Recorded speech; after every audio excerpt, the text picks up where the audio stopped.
থাকতো ভগবানের অস্তিত্ব জগৎ মাঝে কোনো দিন প্রকাশ হয়। ভগবানকে জানাবে তো ভক্ত, ভক্ত চলে আগে আগে, ভগবান চলে ভক্তির পিছে পিছে। আবার বলি, ভক্ত চলে আগে আগে, ভগবান চলে ভক্তের পিছে পিছে, পেছনে পেছনে।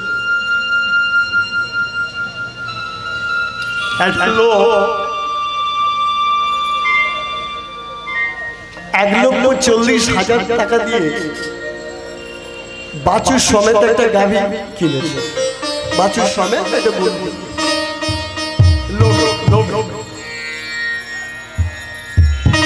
কি লোক, গরুটা নাকি 40 কেজি করে দুধ হয়, 1,40,000 দিয়ে কিনেছে। ঘটনা কি করলো জানে? গরুটাকে কিনে গরুর গলায় দড়ি দিয়ে গরুটাকে নিয়ে আসছে। গরুর বাছুরটা মায়ের পেছনে পেছনে আসছে। অনেকটা পথ তো, চলতে চলতে গাভীটা চলতে পারছে, রাস্তার মাঝখানে বসে গেছে, আর এখানে দড়ি ধরে টানছে,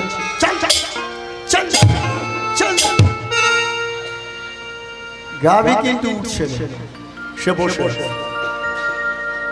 ঠিক সেই রাস্তা দিয়ে একটা সাধু বাবা আসছিলেন। তো সাধু বাবা বলছে, তুমি গরুর কিনেছো, বাড়িতে নিয়ে যাবে? বললো হ্যাঁ। গাভীর গলার দড়িটা খুলে যাও, আমি বুদ্ধি দিচ্ছি, গাভী চলে যাবে। বলে গরুর গলার দড়ি যদি খুলে দিই, 1,40,000 টাকা দিয়ে কিনেছি, গরু যদি পালায়, বলে গরু যদি পালায় তোমার 1,40,000 টাকা আমি তোমাকে দিয়ে দেব। তুমি যদি পালাও তাহলে এক কাজ করো, গরুর গলার দড়িটা খুলে আমার কোমরে বেঁধে দাও। সাধু বাবার বুদ্ধি দেখো, তাই করেছে। বলছে এবার তোমাকে গরুটাকে টানাটানি করতে হবে না, বাছুরটার পেছনে টানো। দেখো গরু চলছে, এবার বাছুরটাকে টানাচ্ছে,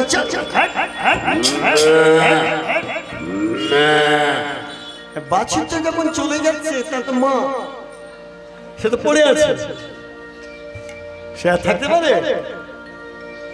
মাও তখন, গাভীটা তখন বাছুরের পিছনে পিছনে পিছনে চলে। তাহলে গাভীর বাছুরের পিছনে যেমন গাভী চলে, ভক্তের পিছনে ভগবান চলে। হরি হরি বল, হরি বল। শুনুন লীলা, আগে বলি নাকি লীলাটা কে বলেছিলেন? পরম বৈষ্ণব দেবাদিদেব মহেশ্বর।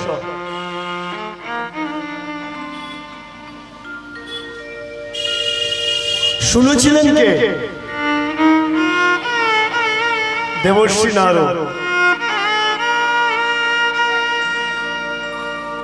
তাহলে ভোলানাথ মহেশ্বর হচ্ছে বক্তা, আর নারদ হচ্ছে শ্রোতা।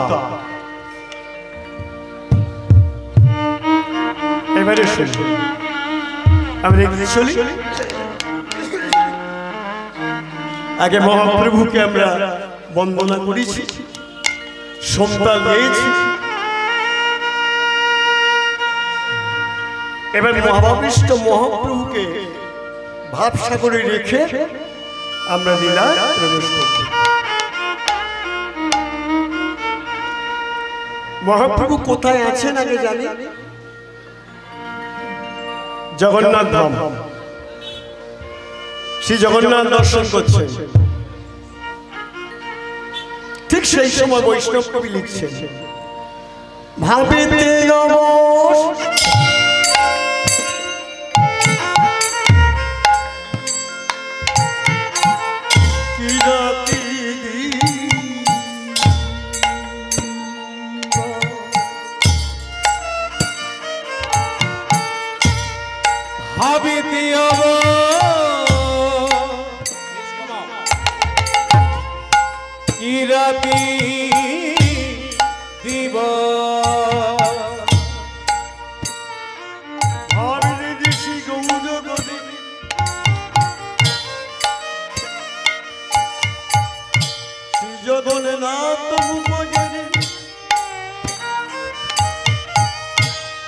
সদাই বলেন হরি হরি ভক্তজনের সঙ্গে করি ভাবিতে যাব কি রাতি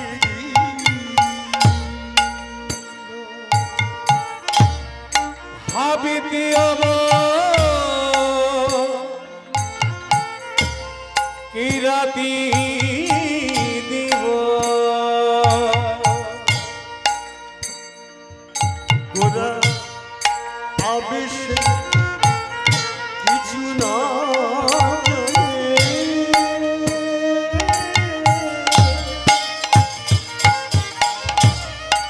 ভাবিতে যাব কি রাতি দিবস গোরা আবেশ কিছু নাই জানে জানি গো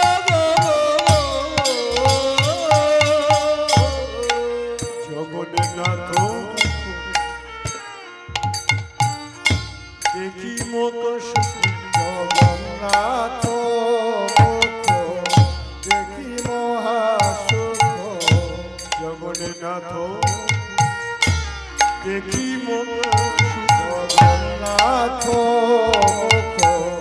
দেখি মহাসুখ নাচে গরু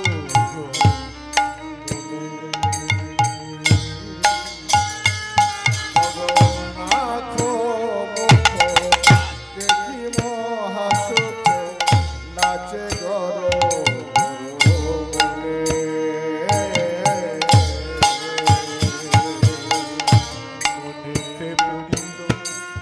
মনেতে পড়িল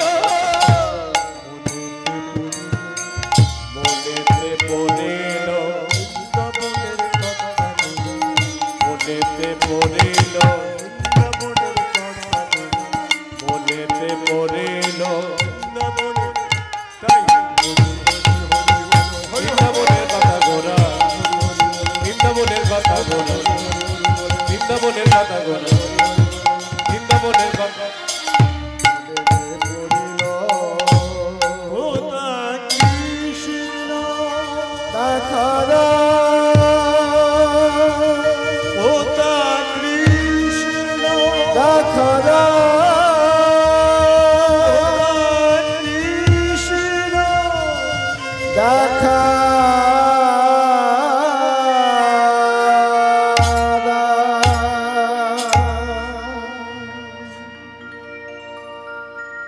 তাহলে নবদ্বীপ চন্দ্র গৌরাঙ্গের ভাবটি কি? ব্রজ ভাবে বিরহ। কোথা কৃষ্ণ দেখা দাও, কোথা কৃষ্ণ দেখা দাও। শ্রী গোবিন্দের দর্শনের জন্য শ্রীমতী রাধা রানী যেমন ব্যাকুলা, তদ্রূপ তদ্রূপ শ্রী গৌরাঙ্গ রাধা ভাবে বিভোর। তবু কাঁদছে, অবিশ্রান্ত নয়নের ধারা। প্রভুর নয়নের ধারাকে বন্ধ করার জন্য ভক্তরা কি করলেন? ভক্তরা এবার দেখুন,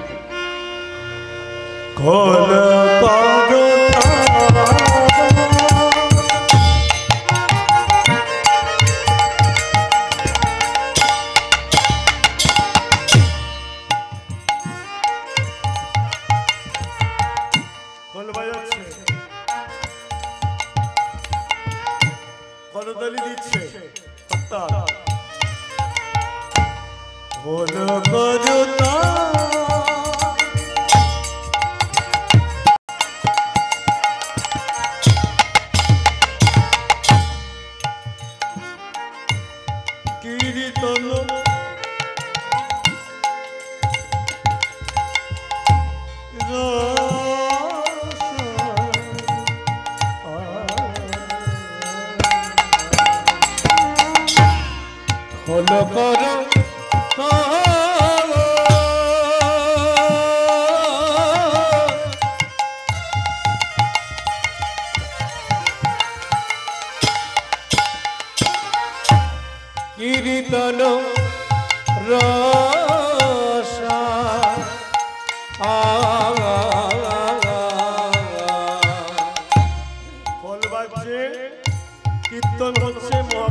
কি নাম?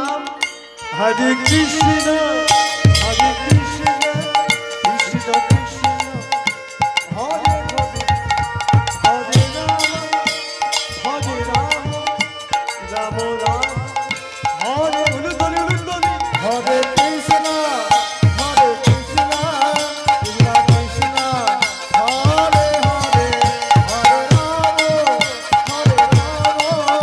রাম রাম হরে হরে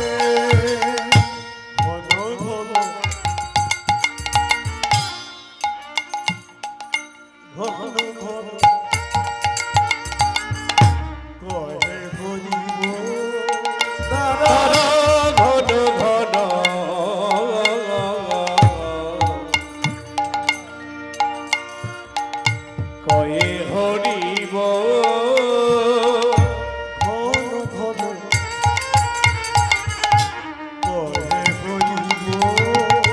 তারা ঘন ঘন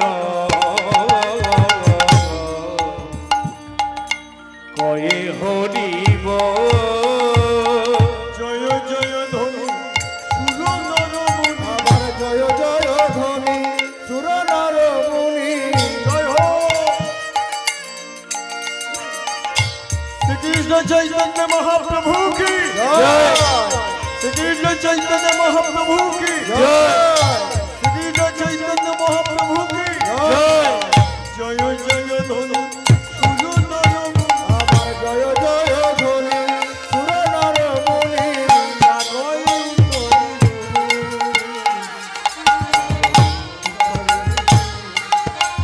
জয় জয় ধনী সুর নর মুনি জয় জয় ধনী সুর নর মুনি জয়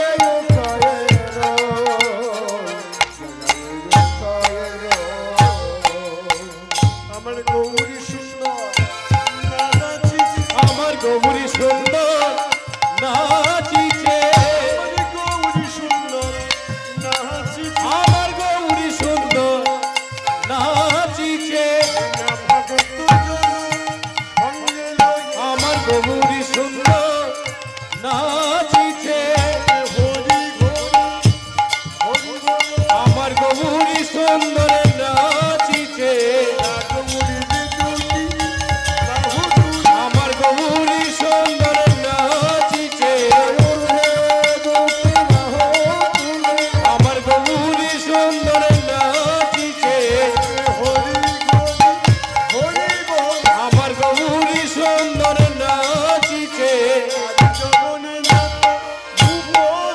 আমার গৌরী সুন্দর নাচিছে আমার গৌরী সুন্দর নাচিছে আমার গৌরী সুন্দর নাচিছে আমার গৌরী সুন্দর নাচিছে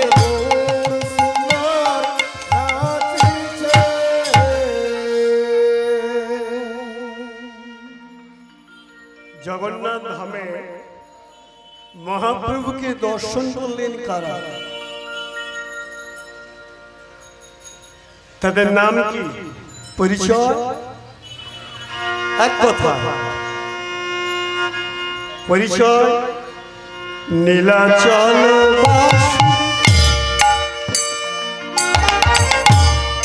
আর নানা দেশী চলবাসী আর নানা দেশী নীলাচলবাসী আর নানা দেশী লীলা চলবাসী আর নানা দেশী মহাপ্রভুকে দর্শন করবে।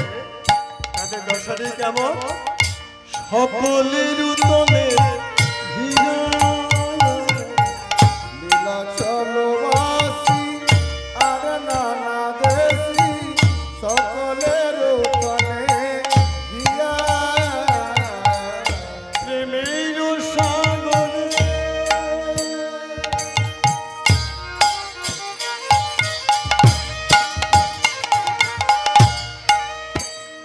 সবাই এসে যায়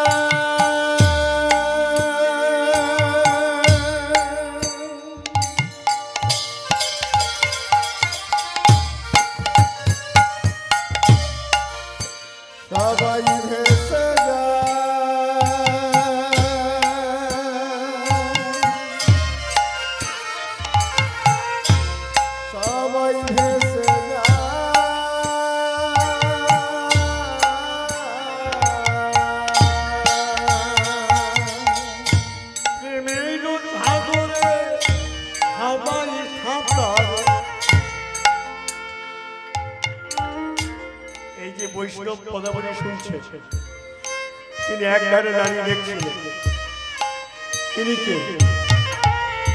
দুঃখী যদি অবাধিয়া দেখো প্রেমের সাগরে সবাই সাঁতারে দুঃখী যদুয়া ভাগিয়া। প্রেমে কেউ পেল না, কেউ পেল না। হে প্রেম কেউ পেল আবার কেউ পেল না। প্রেমে কেউ পেল না বাবা, কেউ পেল না। হে প্রেম কেউ পেল আবার কেউ পেল না। প্রেমে যারা পেল তারা উদ্ধার হলো। হে প্রেম কেউ পেল আবার কেউ পেল না। হে প্রেম কেউ পেল আবার কেউ পেল না। হে প্রেম কেউ পেল আবার কেউ পেল না। হে প্রেম কেউ পেল আবার কেউ পেল না। হে প্রেম কেউ পেল আবার কেউ পেল না। হে প্রেম কেউ পেল আবার কেউ পেল না।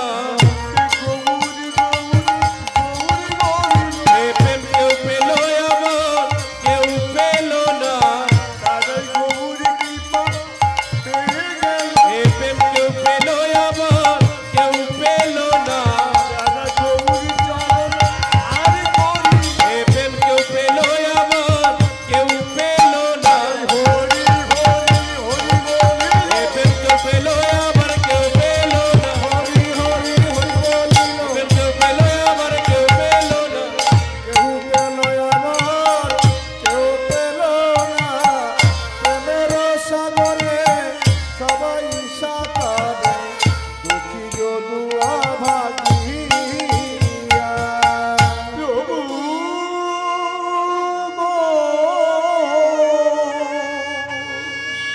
আমার প্রভু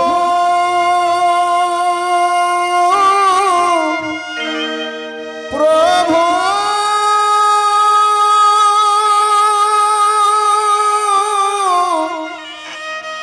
প্রভু গো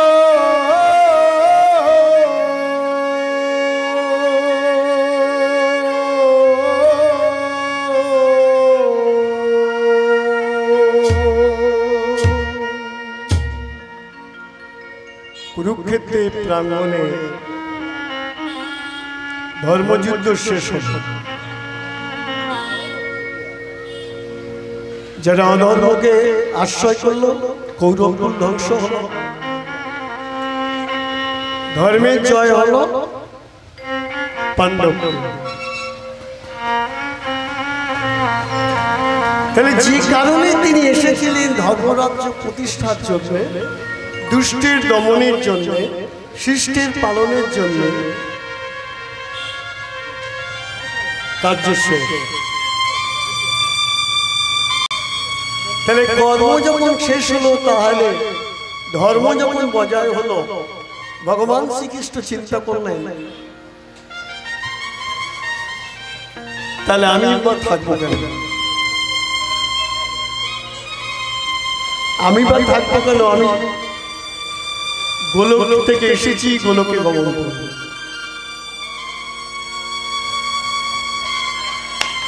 তাই তিনি গোলকে গমন করার জন্য সর্বোত্তমা লীলা নরলীলা অবসান করার জন্য একটা গাছের ডালে বসলেন।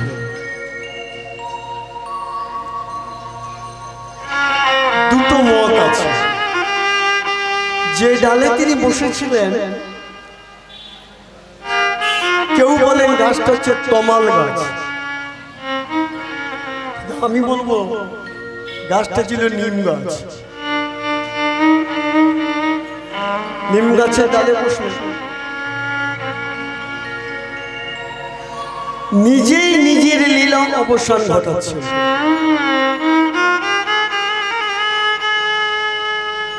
আর গাছের ডালে বসে শ্রীকৃষ্ণ নিজের পা দুটো দোলাচ্ছেন।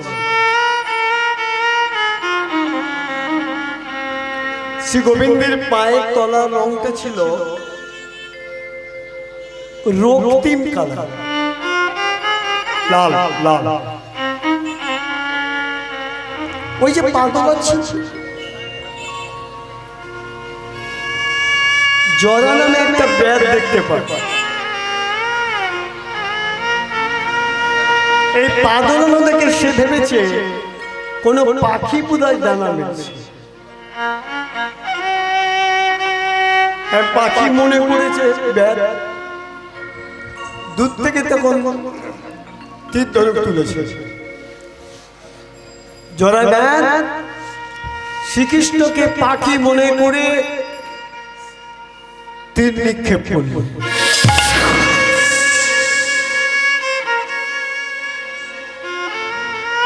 তীরবিদ্ধ হয়ে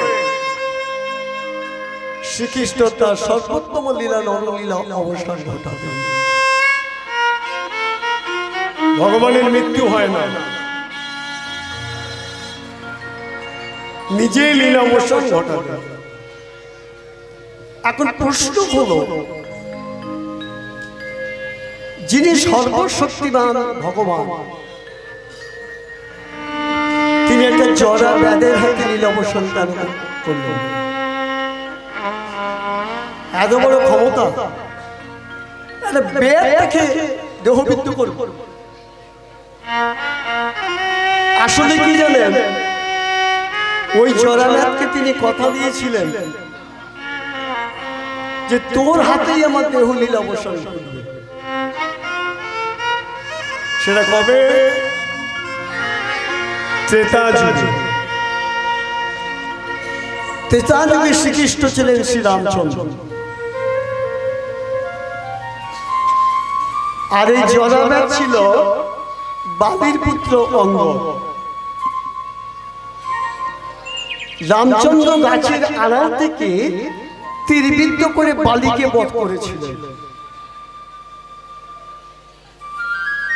কারণ বালিকে বধ করলে সুগ্রীবকে রাজা করা যাবে, আর সুগ্রীবকে রাজা করতে পারলে বানর সেনার সহযোগিতা পাবে। লঙ্কেশ্বর রাবণের কাছ থেকে সীতা মা উদ্ধার হবে। মন দিয়ে শুনবেন। সেই জন্য বালিকে বধ করে সুগ্রীবকে রাজা করতে চাই।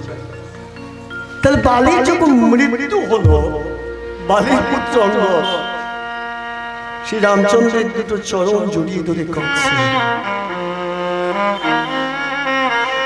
আপনি কি করলেন? আমাকে পিতৃ শোকে ডুবিয়ে দিলেন। অঙ্গদের চোখের জল রামচন্দ্রের চরণে পড়েছে। রামচন্দ্র স্বীকার করলেন, আমি অন্যায় করেছি, যে পাপ আমি করেছি পাপের প্রায়শ্চিত্ত আমি নিজে করব। তার মানে কি উদাহরণ হলো, কি শিক্ষা পাচ্ছি? পাপ কারুর বাপকেও ছাড়ে না।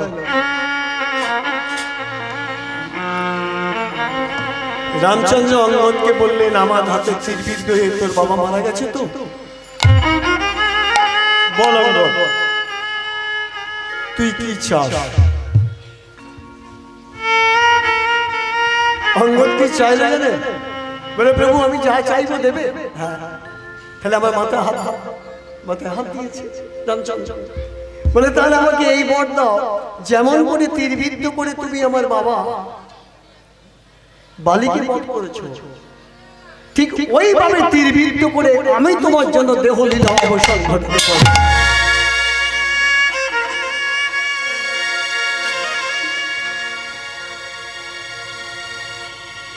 রামচন্দ্র মাথায় হাত দিয়ে বললেন, তথাস্তু।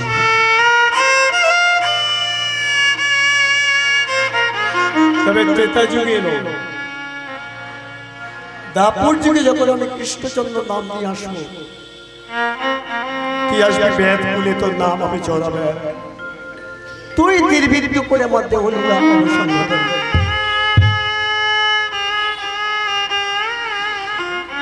তাহলে গোবিন্দ আমার সর্বোত্তম লীলা নরলীলা অবসান ঘটাবে। কথাটি পৌঁছে গেল দেবর্ষি নারদের কাছে। দেবর্ষি নারদ যখন জানতে পারলেন ভগবানের লীলাবসান ঘটেছে, আর সাক্ষাৎ দর্শন হবে না, তা প্রভু সাক্ষাৎ যখন দর্শন হবে না, তুমি আমার মন মন্দিরে দেখা দাও, হৃদয় তোমার এই মধুর মুরুতে কেন যেন হৃদয় মন্দিরে দেখতে পাই। নারদ জানতেন নামের মধ্যে দিয়ে নামীকে নামানো যায়। নামীর যে নাম বলো, তা নারদ বলল কি কালিন্দী নদীর তীরে বসে ভগবান শ্রীকৃষ্ণের রূপটি দর্শন করার জন্য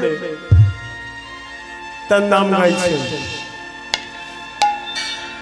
কিন্তু দর্শন পাচ্ছে না। নারদ ভাবছে তাহলে আমি কেন দর্শন পাচ্ছি না? নামের মধ্যে যখন নামী আছে তাহলে নামী নেমে আসছেন না কেন?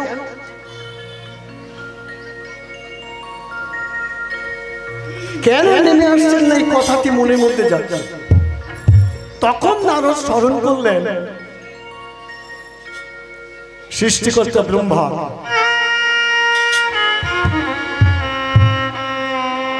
ব্রহ্মা এসে কালিন্দী নদীর তীরে। এই নারদ ছিল ব্রহ্মার মানস পুত্র। মানস পুত্র বোঝেন? যদি আমি কোনো একজনকে মন থেকে মেনে নেন এ আমার ছেলে, তাকে বলা হয় মানুষ। ব্রহ্মা নারদের কাছে এসে জিজ্ঞাসা করলেন, স্মরণস্য কারণের ভদ্র,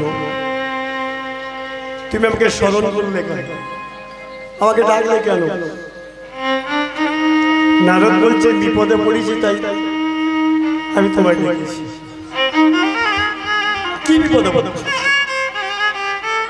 নারদ বলছে প্রভু তোমার আশীর্বাদে কৃষ্ণ দ্বৈপায়ন ব্যাসদেব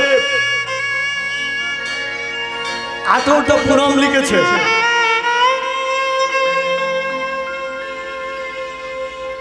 মহাভারত তৈরি করেছে, বাল্মীকি রামায়ণ তৈরি করেছে।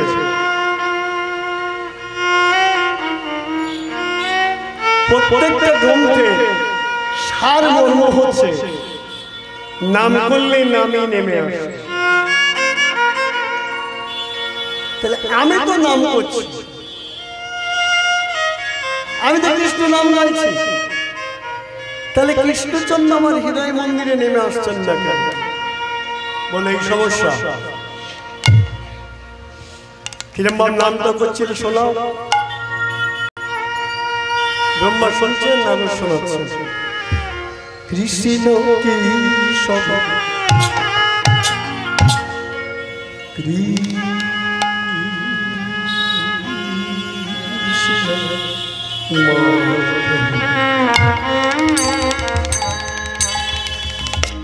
সুদামাখা কৃষ্ণ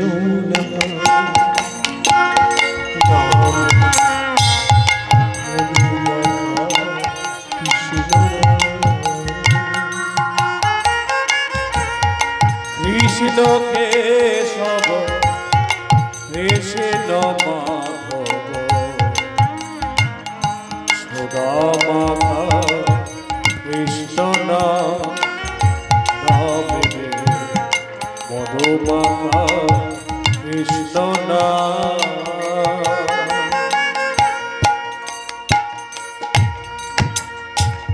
কৃষ্ণ কেশব কৃষ্ণ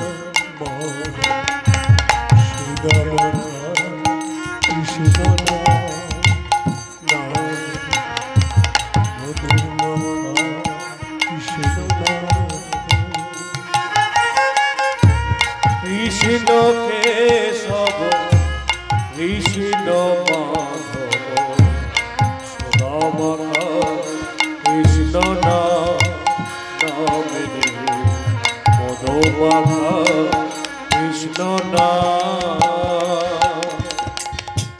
জপরি জপরে জপরি রসনা জপরে জপরে জপরে রসনা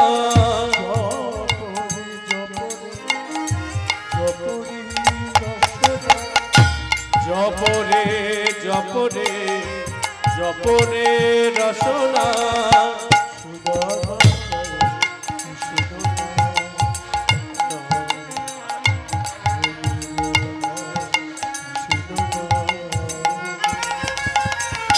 কৃষ্ণকে সব এসে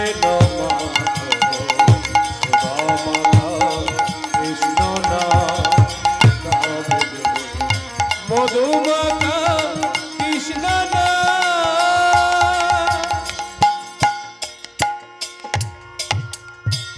নারদ কৃষ্ণ নাম গাইছেন, ব্রহ্মা শুনছে, ব্রহ্মা শুনছেন আর মুচকি মুচকি হাসছেন, কারণ তিনি তো বুঝে নিয়েছেন ভুলটা কোথা। কৃষ্ণ নাম জপে হৃদয়া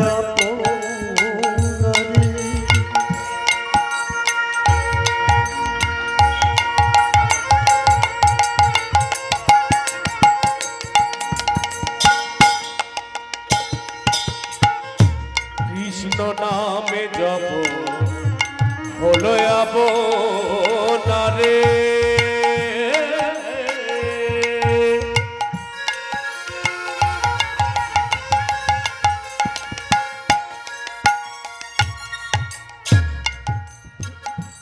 এতে জপা হচ্ছে না,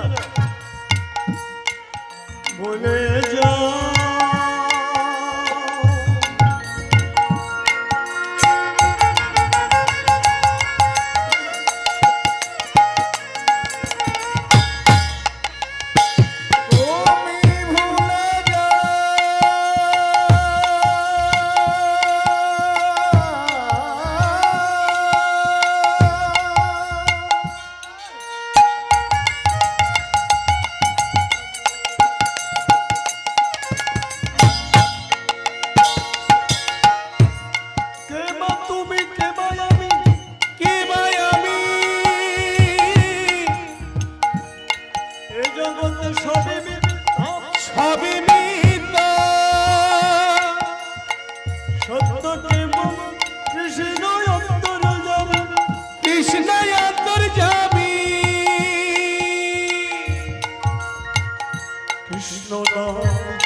জপার মতন জপিলে পরে দূরে যায় ক্ষুধা তৃষ্ণা প্রেম পরায়। কৃষ্ণ নামে জপ হলো নারে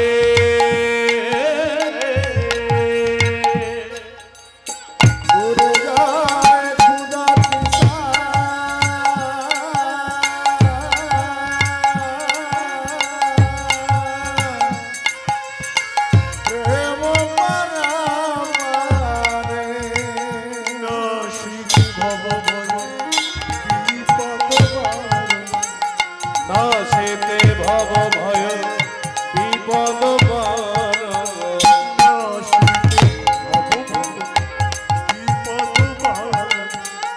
নাশেতে ভব ভয় বিপদ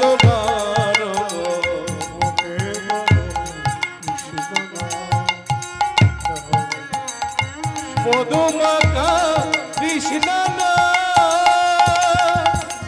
কৃষ্ণকে সব ভেসে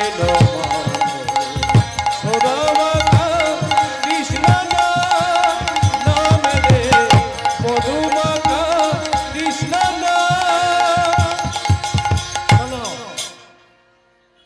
বন্ধ করো না,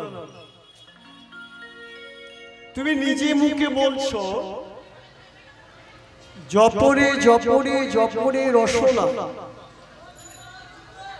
রস দিয়ে জপতে হবে তবে তো তুমি নামীকে নামাতে পারবে। সে রসটার নাম কি? ভক্তি। তোমার ভক্তি রসই নেই, তুমি কি করে নাম ভজনের মধ্যে দিয়ে নামীকে নামাবে? আবার তুমি বলছো কৃষ্ণ নাম জপ হলো আপনার। তুমি কি নিজেকে ভুলতে পেরেছ?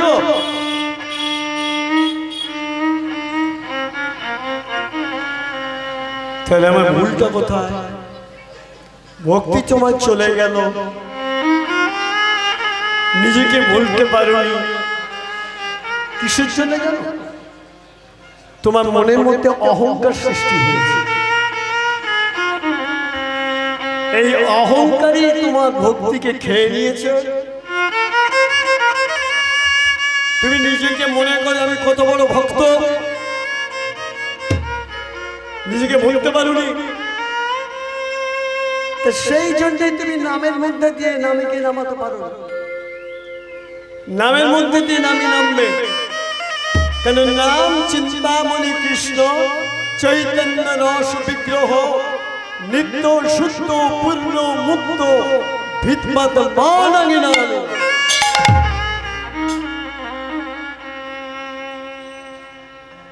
অহংকার তোমার ভক্তি খেয়েছে। তোমার মধ্যে আমিত্ব সৃষ্টি হয়েছে।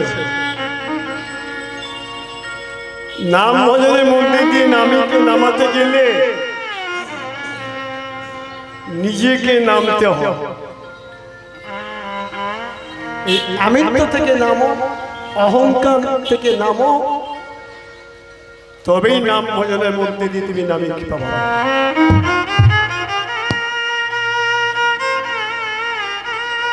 এবার নারদ প্রশ্ন করলেন আমার এই ভক্তি পাবো কোথা থেকে? ভক্তি তো বাজারে কিনতে পাওয়া যায় না। ভক্তি পাবো কোথা থেকে?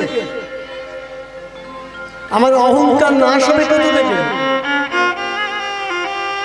ব্রহ্মা বললেন ভক্তি তুমি পাবে, অহংকার তোমার নাশ হবে, তার জন্য তোমাকে একটা কাজ করতে হবে। কি কাজ?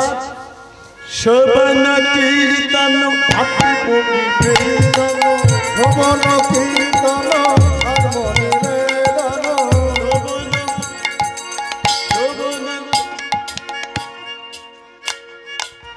ভক্তি পেতে গেলে কি দরকার? হরি কথা শ্রবণ,